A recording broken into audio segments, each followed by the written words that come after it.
আসসালামু আলাইকুম ওয়া রাহমাতুল্লাহি বারাকাতুহু।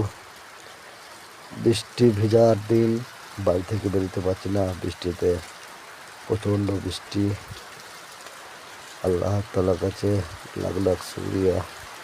তিনি যা করেন ভালোর জন্য করেন, তিনি কাউকে মন্দ করেন না।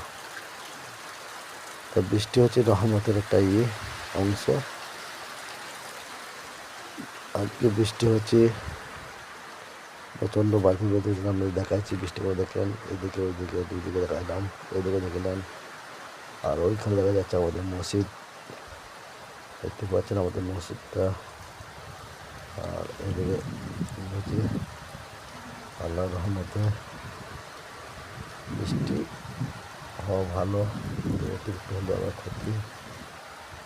তিনি ভালো জানেন তিনি কী করবেন, তিনার চেয়ে বড় আর কেউ নাই। তিনি মহান, তাই সবসময় আল্লাহর কাছে যা চাইবেন আল্লাহর কাছে প্রার্থনা করবেন। ভিডিওটা ভালো লাগলে শেয়ার, লাইক, কমেন্ট করবেন।